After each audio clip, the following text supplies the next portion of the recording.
चलिए खबरों में आगे बढ़ते हैं। हरियाणा में अवैध कॉलोनियों को लेकर हरियाणा सरकार का बड़ा फैसला। सरकार की ओर से 450 अवैध कॉलोनी नियमित करने का फैसला लिया गया है। हरियाणा के सीएम मनोहर लाल ने जानकारी दी, प्रेस वार्ता की गई और सीएम ने कहा कि हमारे कार्यकाल में अब तक 1133 कॉलोनी अप्रूव की गई है। 2014 से 22 तक 685 कॉलोनी हमने नियमित की थी और उसके बाद बहुत बड़ी संख्या में लोगों ने अप्लाई भी किया, हमने रजिस्ट्रेशन कराया। उसमें आज फिर इस वर्ष 2023 के अंदर पीछे 131 कॉलोनी का नोटिफिकेशन हुआ भी था, लेकिन उस समय टाउन कंट्री प्लानिंग की ओर से वो सारा तैयार नहीं था। आज कुल मिलाकर दोनों विभागों की ओर से, अर्बन लोकल बॉडीज और टाउन कंट्री प्लानिंग की ओर से मिलाकर वो 131 भी उसमें ला ली गई हैं। तो 450 नई कॉलोनी को अप्रूवल ये दिया जाता है, जिसका सारा फॉर्मेलिटीज जो है वो दोनों विभागों ने पूरी कर ली है।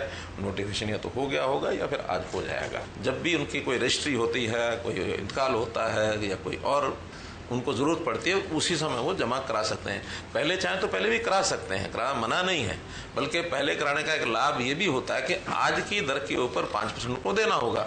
मान लो अगर वो देर करते हैं और बाद में वो कलेक्ट्रेट बढ़ जाता है तो फिर बढ़े हुए दर के हिसाब से देना पड़ेगा।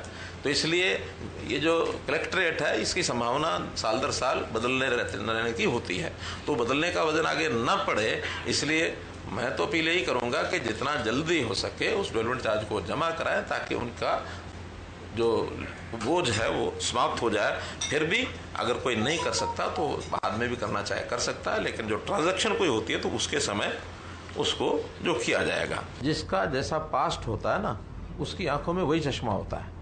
घोटालों वाली जो सरकार थी उसको हर चीज में घोटाला लगता है।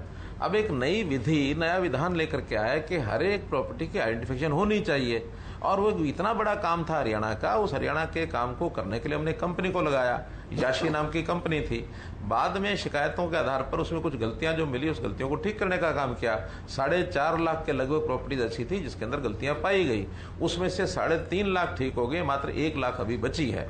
उस 1 लाख में भी प्लॉटिंग की शायद उतनी बड़ी गलती नहीं है जितनी नाम में डिफरेंस है, जितना फोन नंबर में अंतर आ गया, जिसका छोटा मोटा कोई साइज में भी अंतर हो सकता, उस सारे को लेकर के उसको ठीक करके एक एक करके डिपार्टमेंट लगा हुआ खूब कर रहे हैं। जितना हमने 4 बार इसके कितनी बार कैंप लगाए सर? इसके 4 कैंप लगे हैं 2-2 दिन के, बल्कि यमुनानगर ने तो 7 दिन लगातार कैंप रखा अपना, और 7 दिन के बाद उनके यहाँ नई कंप्लेंट आनी बंद हुई तब